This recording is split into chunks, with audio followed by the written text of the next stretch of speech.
same time. All right. Well, Happy New Year, everyone. This is officially my first Facebook Live of 2018. I hope everyone had a wonderful holiday break, and hopefully you got that relaxation and unplugged as much as possible. I know that was truly my mission for the holiday break. We're coming in with a splash into 2018. I know a lot of you and a lot of us, and I know me in particular, this time of year is always really exciting, but it's also a little nerve-wracking. And I think because we're so fresh into the new year and we have this blank canvas in front of us, some of us start to overthink or overanalyze, and it can get a little overwhelming. As much as it is exciting to also start anew. So that's why I want to invite my dear friend Wendi Weiner back with me here for a Facebook Live session. You might have recognized her from a recent Millennial Talk Twitter chat that we did together. Wendi is an attorney and award-winning writer. She's a career and personal branding expert. She's a content and strategy contributor. She is very active in our Millennial Talk chats. She's a contributor for Huffington Post and Thrive, and she is such a rock star and here to talk career branding in the digital age with us today. And thank you so much, Wendi, for being with us. Happy New Year to you. Happy New Year. I am thrilled to be here. It's exciting. I've been following you for a long time as well, Chelsea. So I'm very enthusiastic, ready to go in and talk about career branding. Yes. Well, would you say that this time of year is a little discombobulated at times, everyone trying to evaluate what worked and didn't work from the previous year, and sometimes overthinking or overanalyzing or maybe getting ahead of ourselves too quick too soon, because we're all this Insta generation now, right? We all want everything fast. We all want everything now. So as a career branding expert, Wendi, once the new year rolls around, we're officially 4 days into 2018. What should be the first thing to solidify our foundation and assessing what we want to do for the next year? Sure. So most people actually wait until the new year to decide whether or not they want a job search. A big part of that is seeing if they get a salary increase or even a holiday bonus. And then they decide, you know what, I didn't get what I wanted. This didn't happen for me. I'm ready to make a move. New year, new me, new career. And so you'll notice that there's a huge influx of people, especially I notice it because they're coming to me for job search strategies and overhauls on their resumes and LinkedIn profiles. And what they're doing is really evaluating where they want to make their next move. Some people think that they want to just make the leap into a new career, but a lot of the executives that I work with have been in their companies for 15, 20 years. So the idea of making this change is super scary for a lot of them. The idea is to evaluate where you are, where you want to go next. Exactly. And I feel like 2017 was a very big year for the social media landscape, and as well as us working as freelancers, and especially for influencers. Officially, I think 2017 influencer became a mainstream term. Influencers can solidify their career path and really pursue and pioneer their own version of success. And there are so many opportunities for us in the digital landscape, whether we are freelancing or trying to establish our influence and visibility. 2018 is officially the year that we all need to really start thinking about our digital footprint and maximizing all those opportunities that are available thanks to being so connected in social media. So what do you think is the biggest difference between, and I'm not even just going to say the biggest difference since the digital age has really, come and all of what it's brought along with it. But what do you think for job searching in particular, Wendi, the biggest difference from 2017 to 2018? Sure. So I think people are starting to finally realize that job search boards have such a low response rate. And so for the people that were accustomed, like myself, because I got out of law school in 2003, and that was the pre-digital age era. And so we were used to looking on various job search websites, Career Builder, Indeed, Monster. Now we're going to LinkedIn to network for those jobs. So the idea of hitting send on that email for that job and waiting for it to go into the black hole, which is what we call the applicant tracking systems. Now you really got to get out there and hustle for your job. More than 70% of jobs today are acquired through active networking. So if you're not out there engaging, networking, making connections, without an online presence that's strategic and powerful, you're going to find yourself hindered in the job search. And when you say, the job search on LinkedIn in particular, it's not just for the people looking for full-time 9 to 5 jobs anymore. It could be for people looking for freelance opportunities, for one-off endeavors. Do you agree with me? I feel like LinkedIn is just this portal for all opportunity today, not just your typical corporate job. Correct. And it's also for people who are looking for business consultant roles, projects, even clients. I would say that the majority of clients that find me on the internet are finding me and researching me through LinkedIn. And that's why I'm so active on there. That's where my ideal target clients are, because they all need that professional online presence. Your LinkedIn profile is your online resume. And the way I describe it is, if you think about it, your resume is only getting delivered to a hand select number of people, but your LinkedIn profile is viewable by 500 plus million users. So you have an infinite ability to network with people around the world for these opportunities. And one other thing that people are doing today is this whole idea of becoming a digital nomad. That was very popular in 2017, where people are having that laptop work life. So for example, you and I both, we are portable. We could go and work from anywhere that we travel. So if I wanted to go work in Thailand and stay there for 6 months, I could run my entire business from another country. I love that is a real opportunity and capability today. And I had this crazy aha moment in 2017, even though I think we all realize the accessibility that our laptop and our mobile device does have, or provides us to be flexible and available and a resource, even if we're not physically in our office. But in 2017, my husband and I officially moved back to the East Coast. We really planted our roots here in Florida, which is where most of our family is. And I had this little panic moment, literally January 1st of 2017.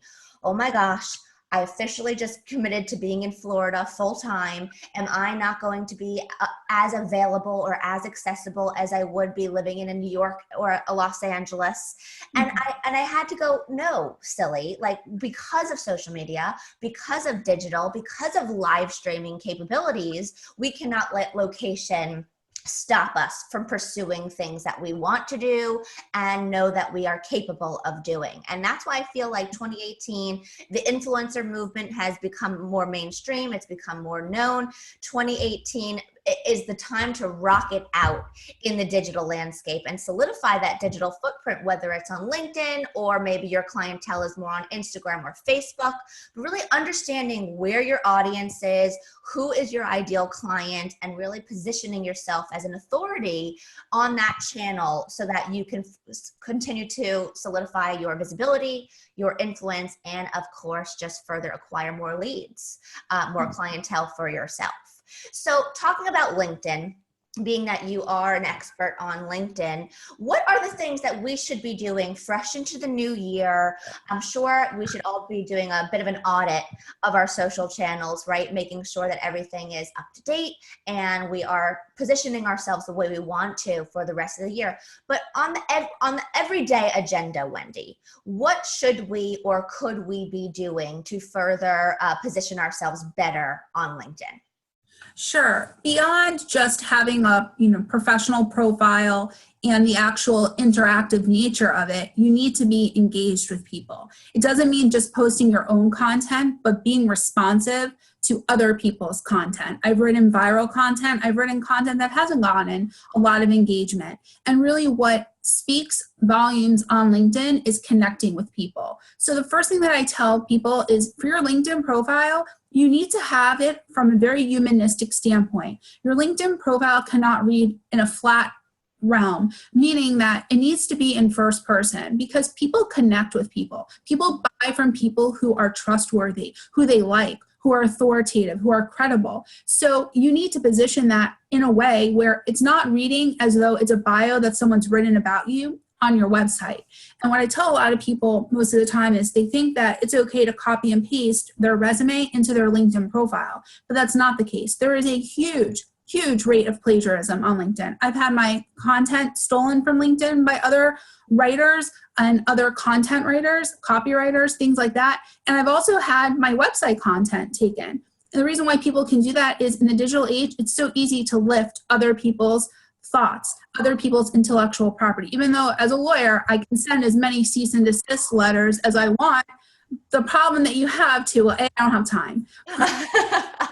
And B, the idea is your own unique person is your superpower. So people can't duplicate, for example, I have a massive writing portfolio. People cannot duplicate that writing portfolio. People cannot duplicate the career and professional background I have. So what I tell people is you have to be your own best marketer. You have to decide what actually makes you as special and as talented and unique, and take that unique value proposition and position it on LinkedIn. So that means a powerful headline, a powerful summary, a powerful experience section that chronicles your background. People want to know, what did you do before you went into business? That's really important.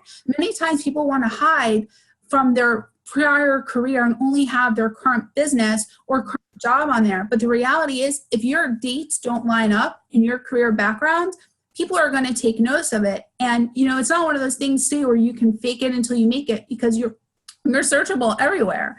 So the other thing to LinkedIn is obviously making sure that you're active and engaged and engaging with the audience. And that is the one big thing that's really changed for a lot of people on LinkedIn, is the ability to be researched on it and to also be very interactive and engaged. Without any engagement, you're not going to get hits on your profile. You're not going to get people connecting with you. You're not going to get people reaching out to you for business. I notice, I post every other day. Sometimes it winds up being 3 days in a row, and then I don't post for 2 days. It varies, depends on my schedule, right? But the idea is you've got to use your brand and use it well on LinkedIn. Those are such great tips, and especially even just having your resume and your bio from first person's perspective, and to really make it more relatable, more conversational sounding. And I think that is a very common theme and trend that we're even just seeing in marketing moving into 2018. Everything is getting more personalized. Everything is getting more real, more authentic, more relatable. And, even traditional advertising is just not working anymore, right? We're not being influenced by billboards. We're not being influenced by television commercials. We're not even being influenced by those YouTube 30-second, ad rolls that you just can't wait till it ends so that you can finally watch your video, because of the amount of ad blockers that people are using today. So that element of storytelling, not only within marketing, but within marketing yourself, it really goes hand in hand. And I think as we continue to go into the new year, that element of relatability and authenticity and storytelling is going to be something that we continue to see more of from personal brands, and also from corporations marketing to consumers. So really important and meaty tips there. But when people are new into their space, right? They're pivoting out of their corporate job from 2017, and they're really starting anew. It is the fresh start to the new year. So maybe people are having to revamp their entire LinkedIn profile. Any tips for a complete rebrand, right? So meaning that it's not necessarily super consistent with what they did last year. They're really turning a new leaf. What tips do you have for the complete revamps that people might be going through? So my number one tip always is to take what makes you different in your industry and leverage that.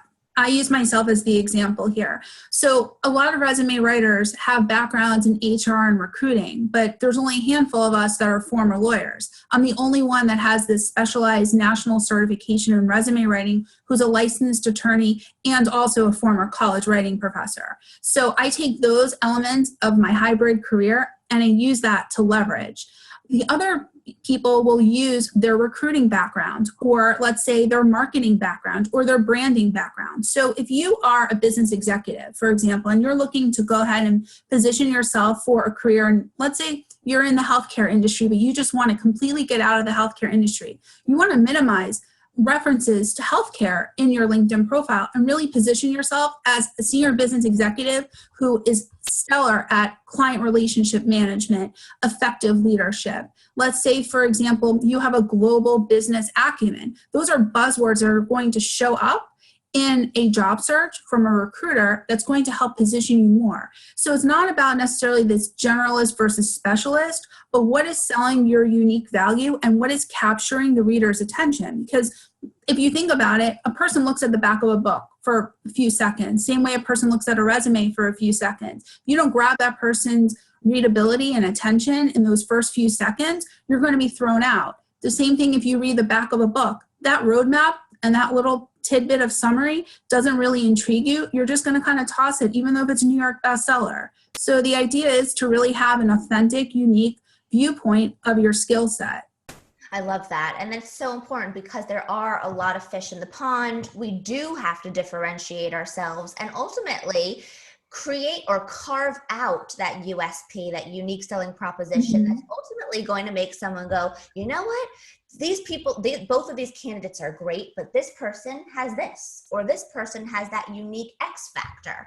And I constantly, from all the times that I've been, in the position of needing to hire somebody new, and I'm combing through all the resumes, I constantly find myself looking towards the unique skills or skills and unique traits section, whatever you want to call that section of the resume, because I ultimately, that is really what it boils down to. So someone might be expert in ABC, but they might be able to have this knowledge of this software and this person doesn't.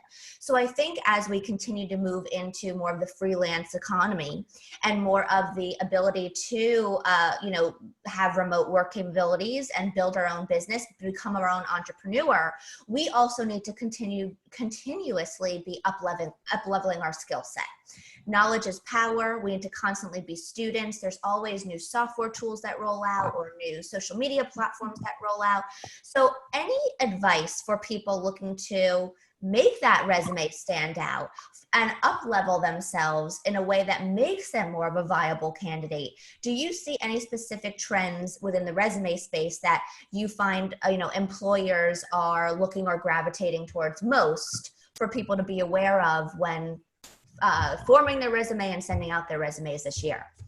Right. So in the pre-digital age, resume was very different. When I got out of law school, you went right into your professional experience and you had a section for your professional experience, your education. Maybe you had some hobbies and interests in there. I didn't until I ran 2 marathons. So for me, writing your hobbies and interests, no one cared that I enjoyed shopping. But if I explained that I ran 2 world major marathons, people were intrigued by that because that's something that's very unique, right?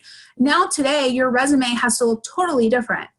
It has to have a branding statement at the top. It has to have a roadmap. It has to have specific skill sets that are going to be picked up in the applicant tracking software. Then your professional experience section needs to have results, achievements, contributions, things that make you stand out beyond just job functions. It used to be that your resume was a summary of your work history with a laundry list of every single place that you worked.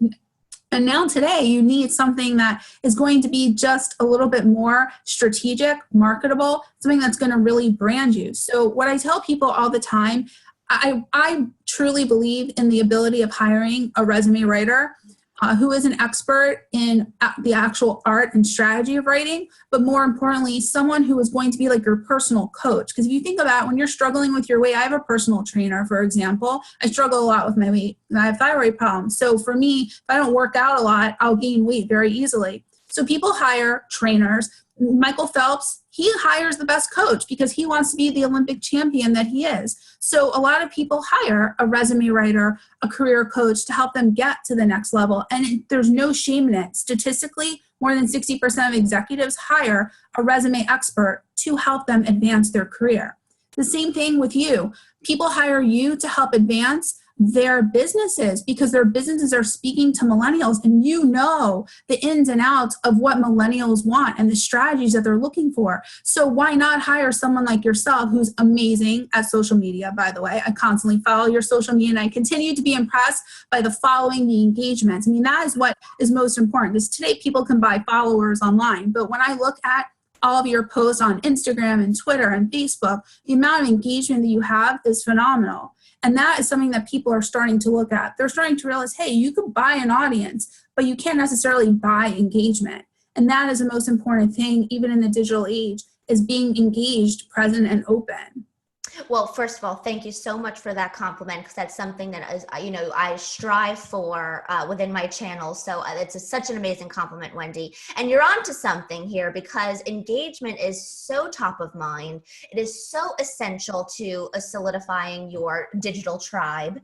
The more that we do generate that engagement and that two-way dialogue with our audience, the more powerful our presence is really going to be and become. In the beginning of the whole influencer movement, and I'm talking 6-7 years ago, when I was talking about influencer marketing and people were like, what's an influencer? People were so focused on that number.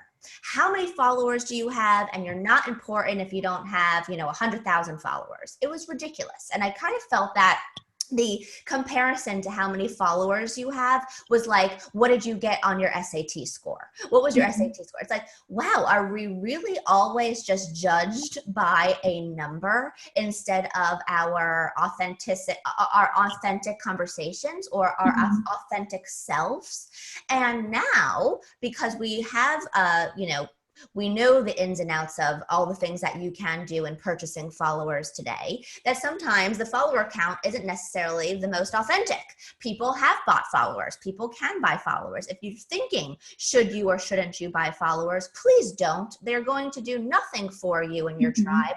Buying followers is like buying a bunch of robots. They're not going to bring likes to your pictures. They're not going to bring comments to your blogs or to your imagery. They're really just going to be sitting ducks. And ultimately, it doesn't make sense if you have 300,000 followers and 3 likes on your picture. It's that lack of transparency or that lack of authenticity might rub people the wrong way. So don't do that, especially moving into the new year. We all do need to be focusing on beefing up our engagement. And yeah, Wendi, don't you think engagement equals time? Engagement equals a commitment to your channels, a commitment to your audience. But that commitment can ultimately really bring that reward. So let's talk about engagement for a second. What is your daily routine when it comes to engagement, right? Because we could schedule posts, we could create a content calendar, but we do have to carve out hard time, real time, to make that engagement portion come to life. So what tips or tricks or methods do you have for that daily engagement within your digital presence? So what I try to do is I try to mix up my content.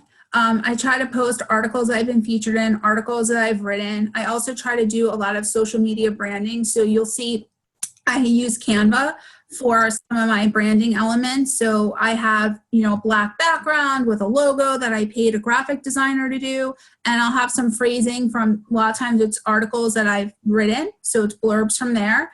I use that. Variety as a spice of life when it comes to engagement. I am faster at responding on LinkedIn because that's my place. That's where the clients find me, and clients really appreciate that. I usually keep my LinkedIn screen up on one window in Chrome, and the reason is because I'm constantly getting people reaching out to me. One of the things that I personally pride myself on in my business is responsiveness. People love the fact that when they contact me, that I respond to them within 12 to 24 hours, sometimes within even half an hour to an hour. Someone reaches out to me. I really believe, coming from a profession where the biggest complaint about lawyers is they don't respond, they don't return calls.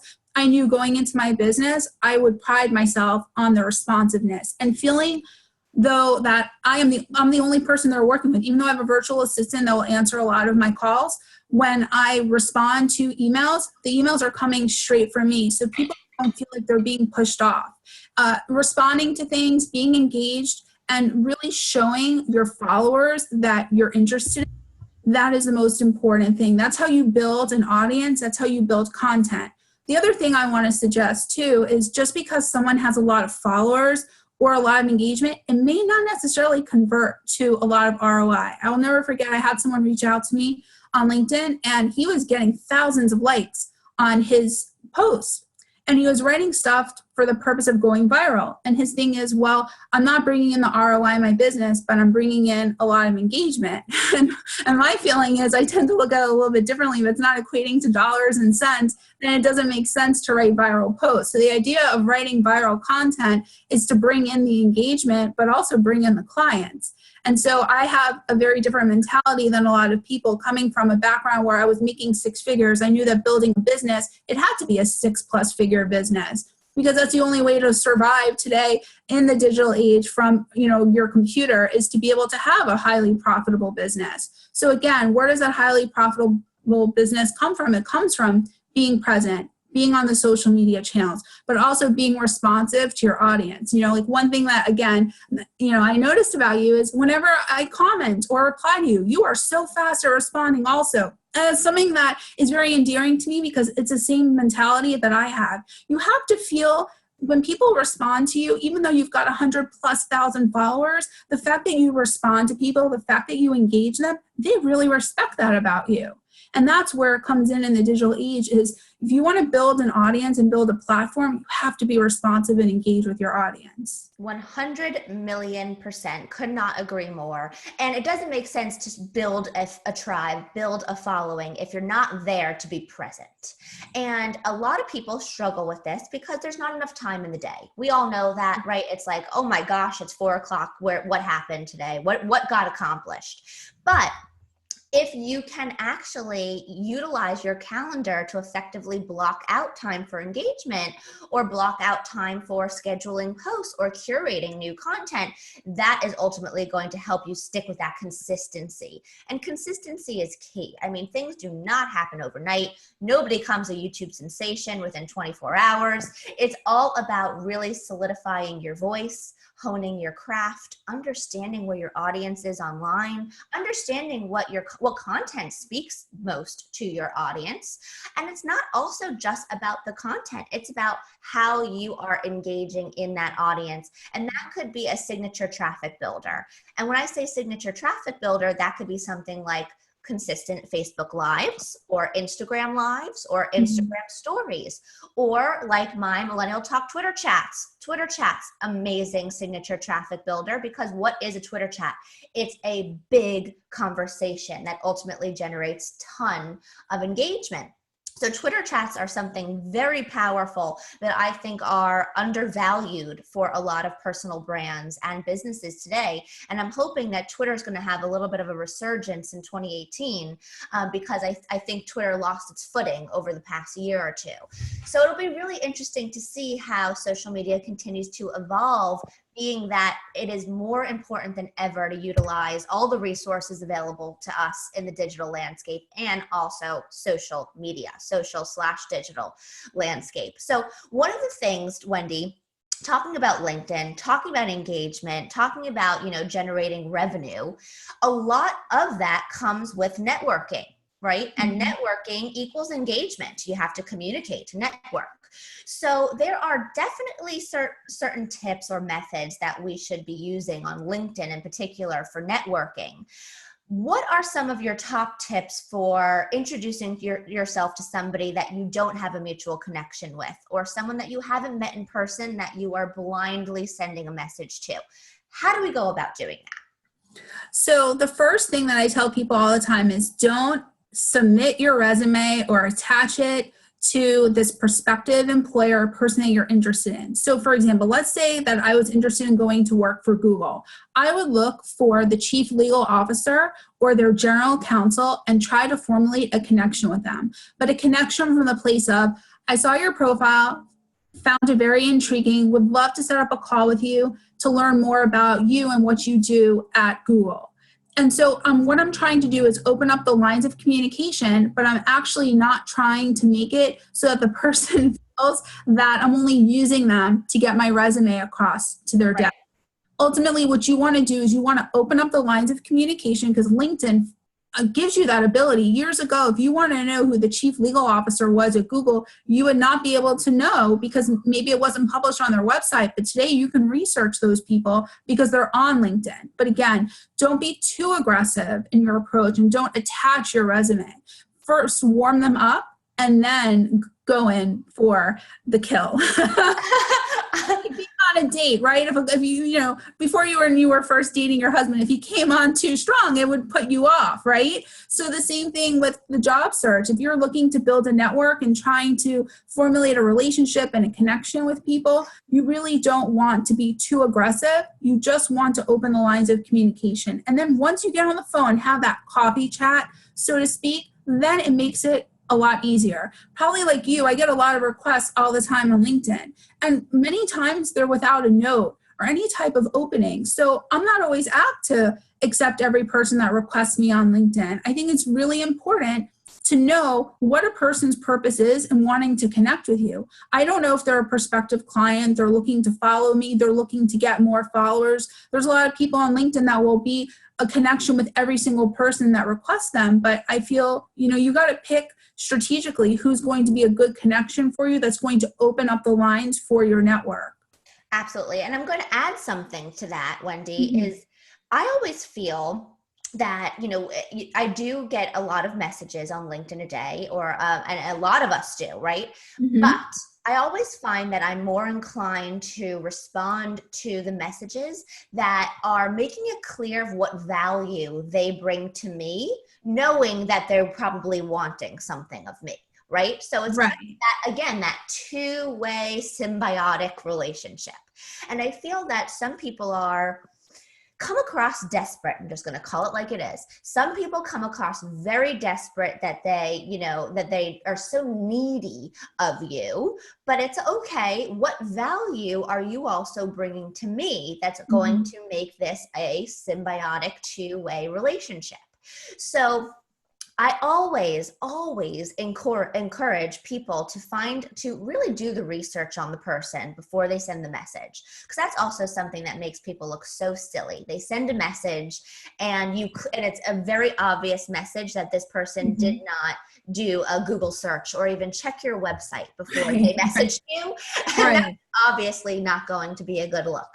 So do some research, take the time to look at that person's website and assess within your skill set, within your area of expertise, what value can you bring to that person? And I think that makes the response of the person more likely to actually get a response from that person versus you just kind of putting that desperation out there. Would you say that is definitely something you find as well?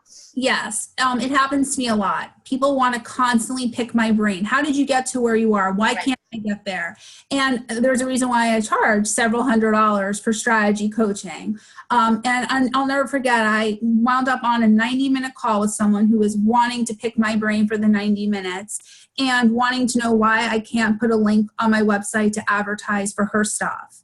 And I was just floored because I don't come from that background. I don't go after people and try to get stuff out of them. I'm not a user. I believe in professional relationships. I believe that it's a mutually professional relationship and network. That's great.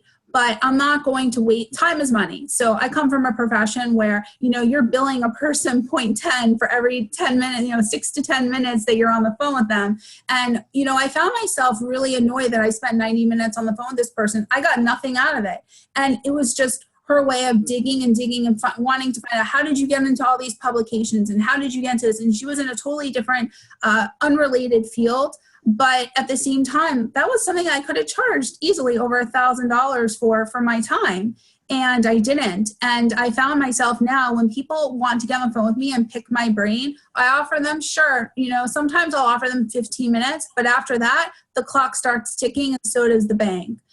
And you really can't, the same thing, I don't get on the phone with every client that reaches out to me. For people that want an in-depth resume review or LinkedIn profile review, I charge them for that because time is money.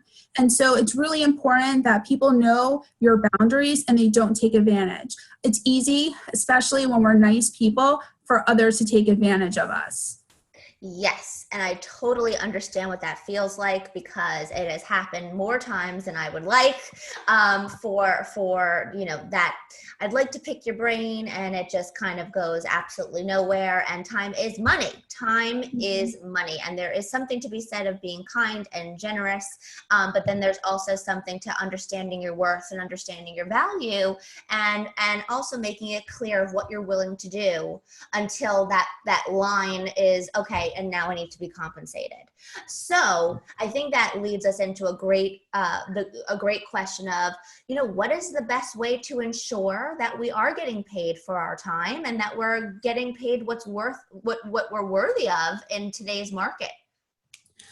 That's a tough question for a lot of people. So people fear charging what they are really worth. And you have to look at where you're at in your industry, what other people are charging in your industry at your level. I am definitely far from the cheapest writer out there. I tend to be on the higher end. Sometimes people come to my site and they are shocked at the pricing that I charge, several $1,000s to work with me. But the reality is, for the quality and caliber of work that I produce, for the hours that I put into the work I produce, I think a lot of people have this conception like, oh, she's only taking my resume or LinkedIn profile, doing some editing work, and it's only going to be an hour of time. But when I explain that I spend 15 to 20 hours on each client's project, consulting, strategizing, then they realize, well, wow, I'm not just paying a couple of hours of time, I'm paying for 15 to 20 hours of time. And they start to do the math and realize, well, that's a lot of value, a lot of bang for my buck. So you also can't charge you can't overcharge a client when you don't have the experience or the background either. So if you, let's say, want to charge $5,000 for consulting, a person's going to push back and go, okay, well, where are you getting the $5,000 from? What am I getting out of it? So you should be afraid to charge your worth, but you have to be able to list for that person what they're getting. For example, someone comes to me, I say, listen, you're not going to find anyone like me in the industry with the massive writing portfolio that I have. I'm more than just a resume writer. I do paid content writing for Inc. magazine. You're not going to find someone like that in doing what I do. So therefore, when people see that, they see my career background, I lay it out for them, they don't push back on the price. And I'm attracting the right clients because I let people know I'm very transparent. I let people know what I charge, what value I give, what each project is, includes, but also that's the lawyer in me, right? Because I like to be upfront, honest. I don't want to deal with the pushback. I don't have time for it. Right. So if you're just starting out, you're not going to have high prices. You're going to be intimidated and afraid to charge high prices. So you may not necessarily be charging your value, but as you build your credibility, as you build, let's say, certifications, you start going out there and building yourself a network, you start having a following, you start getting featured in articles and things like that. Once you build that credibility and that authority, then the sky is the limit. If you want to charge $10,000, you can. The only hard part is, are you going to get the return on that investment? Are people going to be paying that price? Right. Right. I always find that if you can justify your price tag with value that you can back up, or with even just previous examples of what you've been able to achieve for previous clients or for a previous employer, then of course it's only going to help you shut down that pushback you might get from your price tag. And if you know your worth, and if you know the results that you're able to actually get for a client or for the job, then you should be able to justify that accordingly. And of course, anytime that someone isn't willing to pay you what you're worth, it also could just be a clear sign that it's not a right fit. Correct. Yes. One thing that I do want to add, because I get this question a lot, and I see it a lot in my industry, people trying to negotiate. I had someone do that to me the other day. Well, I'm willing to pay you this and take this out of the package and add this in. No. And I flat out told this person, you are trying to get a Mercedes-Benz at the price of a Honda. It doesn't work that way. Price is what you pay, but value is what you get. And that's a famous quote by Warren Buffett. And the idea is, at the end of the day, you call the shots in your business. The moment that you step back and let people walk all over you is the moment you lose control of the sale, you lose control of the project, and now this person knows that they can take advantage of you.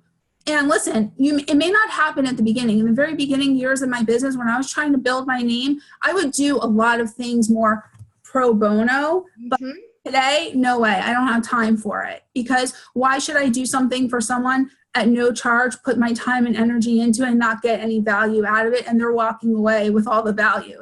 It just doesn't happen that way in the business world. Totally. And I'm all about paying your dues, putting in some of the time, especially when you're just getting off the ground, right? You know, maybe you're fresh out of college, or maybe you are going through a revamp, so you're pivoting out of something and kind of going into that new direction. Mm-hmm. That's the time to, you know, take on the work, gain the experience, and also add to the portfolio. But the more that your portfolio grows, the more influence that you establish within your digital presence. That is what will help you justify those price increases. Also, one of the reasons why I always say, you know, pay your dues a little bit in the beginning is Right. to get those client testimonials. Mm-hmm. Testimonials is user-generated content. What we are all most influenced by today is our peer approval. Think about Yelp. Why did Yelp become so successful? Right. Because we trust other people's opinions of restaurants versus just the commercial of the restaurant. Obviously, the commercial is not going to say anything but how amazing this restaurant is. You could go to Yelp and see all these other types of, you know, all these other patron reviews that might not make you want to go to that restaurant anymore. Right. That's true. So client testimonials are incredibly powerful to have on your website, to have on your LinkedIn resume and your LinkedIn profile, and ultimately could be that tipping point that makes that person justify moving forward with you because they felt more confident after reading people's experience with working with you. So I always look at it from a, what is the value gain if I might not be getting the exact price tag? Is there other value that's ultimately going to help the portfolio in the long run? I agree wholeheartedly. And one other thing that I do want to add to that is when you're out there and you're first growing your business, you're going to do a lot of things that maybe you wouldn't necessarily do once you pay your dues. One thing that I try to tell people all the time, because I get a lot of people who will come to me and say, well, how did you get into this? And how did you do that? And the reality is, I tell people, quite honestly, I worked 100+ hours a week between the time of deciding to leave the practice of law and leaving the practice of law. When people were sleeping or people were going to happy hours, I was hustling and I was in front of my computer. I sacrificed a lot of myself to get to where I am. And it's not, you don't just become an overnight success. Same with you, Chelsea. Like, you've been doing this since you were 16 years old. And I know that you're a hustler. And a lot of people, they want the easy way out. So I'm very honest and forthright with people. If you aren't willing to put the time in to build your business, it's going to be very difficult to make a name for yourself. It's not to say that you can't be successful, but if you're looking to grow a 6 and 7 figure business, it's going to take a lot of time, a lot of sacrifice. It may mean driving a Hyundai for 3 years instead of driving a Mercedes-Benz that you would normally drive with your 6-figure salary. So the idea is, again, to be smart and also, know your value, but pay your dues. You have to be open-minded and you have to be willing to accept the failures that come along. Things happen. I'll never forget. Last year, I applied for a TEDx. And I waited 6 months to get in. It was a TEDx I really wanted to do. And I got a rejection letter. And that hurt me for days. I felt so terrible. I was so upset at the fact that I got rejected because it's been years since I felt rejected like that. And you know what? I took it as a learning lesson. One of my clients has done a TEDx. She gave me some tips.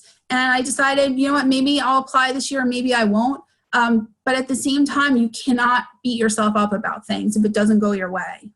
That is such an amazing point to really end on today, Wendi, because I think a lot of us get knocked down too easily from the no's or from the failures, right? Something that didn't work. And the beautiful thing about something not working, or the beautiful thing about failing, is that you get to evaluate why.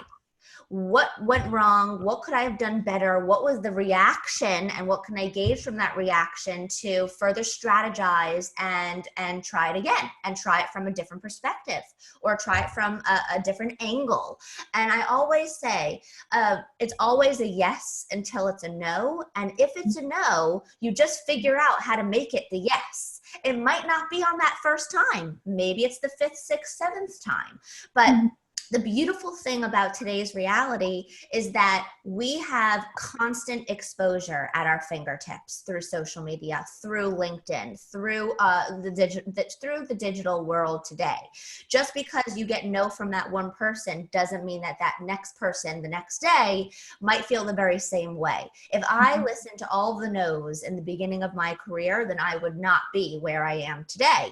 I just always had to figure out the angle, the approach, or the perspective, or the pitch to get that yes. So especially in the new year, I think everyone should just put on their positivity cap, because again, we're just 4 days in and we can't have everything figured out 4 days into the new year. So there are so many things for us to do to further empower ourselves, to learn the know-how, the ins and outs of this landscape, to position ourselves for success. Maybe, and 2018 could be a foundation building year for your pop off in 2019, or maybe you've built that foundation in 2017 and ready to next level launch yourself this year. But I always like to say one of the biggest assets to social media in particular is finding all these different influencers and all these different niches, like yourself, Wendi, who has an attorney background but is an expert at resumes and copywriting and branding yourself online, that we can learn from each other. And there's so much wonderful content out there that we can continue to learn from and empower ourselves with the know-how. If we stop learning, we're only going to prohibit ourselves from more opportunities. You know, the sky is the limit when you really empower yourself with the know-how of how to do it within your specific industry, whatever that might look like for you. So I want to say thank you so much, Wendi, for bringing all of your advice, all of your tips, all of your knowledge to this Facebook Live. I know a lot of people are loving this insight. And I thought it was such a great way to kick off the new year, because we're all in the same boat. We're all 4 days in, and there's a lot of time to go, which means there's a lot of time for us to figure out, assess what direction we want to move forward with next, and then create that roadmap and that rollout action steps for that agenda. I agree. And one thing I just want to end with is don't let anyone talk you out of your dreams. If you have a dream to go and be an entrepreneur, if you have a goal to change careers, change the direction, change companies, do not allow people to talk you out of it. Let your vision be your goal and do it. Time is money. There's not enough time in the day to do everything that you want to do, but don't waste your life feeling that you regret your decision. I would have thought I would have walked out of a career after almost more than a decade, and I did it. I feel like I'm living proof of it. Chelsea's living proof of it. And we're just ordinary people who have big visions, big goals, and big dreams. Yes, Wendi. And if you'll bear with me for a second, I just want to share with everyone my next live coaching program that I'm rolling out in February. And you've been such an amazing member of my tribe, and I feel like we've been friends forever, that hopefully you can validate some of the trainings and the videos that you've seen and participated in with me. But I did want to just take a minute to share with everybody. I will be launching my next 12-week live group training. And it is one-on-one with me in February. It's called Master Influencer Marketing. So it's for those people who are looking to ultimately increase your VIP status. I'm talking visibility, influence, and profits. This is officially the year of the influencer, to really solidify your area of expertise, your niche, and your signature traffic builder to further grow your authority, grow your influence, and position yourself for more opportunity. Opportunity could be more clientele, higher end clientele, brand sponsorships or partnerships, in addition to speaking opportunities and PR opportunities, press opportunities. We all have the ability today to position ourselves for all of that and more. The sky is the limit when you've built a digital brand that is a true influencer in its industry. So that is what I will be rolling out in February, Master Influencer Marketing. It's for those of you who are really looking to make a bigger impact on social media, cut through the clutter with your content, and land opportunities like PR and speaking initiatives. I know a lot of you are already hustling, and and you might just need that extra oomph to make it pop in 2018. And I have a really great promo going on. The first 10 people to sign up for the course get it at a ridiculously awesome price of $397. And after those 10 spots are filled, we will go up for a price bump. But we have so much incredible content in this course, as well as so many additional bonuses, and also action items that you can literally download, take action on immediately throughout the 12-week journey together. So I will share the link with everyone on Facebook Live. And Wendi, thanks so much for sticking around for that, as well as sharing all of your insight with us. And if you want to connect with Wendi, you can find her on all social media. Wendi, why don't you share real quick your Facebook and your Twitter and your LinkedIn in the chat here, and I'll copy and paste it into the Facebook Live comments. Or if you have Facebook open, that'd be great too. So we can all stay connected.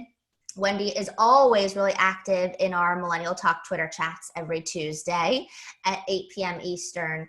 But there's such a great community. You could follow Wendi here. I'm gonna copy and paste her information right now so we can all stay connected. And today is Thursday. We're almost done with the week already, everybody. Happy almost Friday. Yeah, flew. And next Tuesday, our Millennial Talk is going to be a dynamic one. We have an influencer roundup. Wendi, I hope you'll be joining us. And it's all about empowering yourself for the new year, how to master your influence and solidify your digital footprint, and ultimately create a digital brand that brings you more opportunity in the new year. And I'm about to copy and paste Wendi's LinkedIn information as well, everyone. Have a wonderful rest of your day. Wendi, thank you again for being here. Love having you. Love speaking with you always. Thank you for having me, and I'll talk to you soon. Bye, everyone. Have a great rest of your day.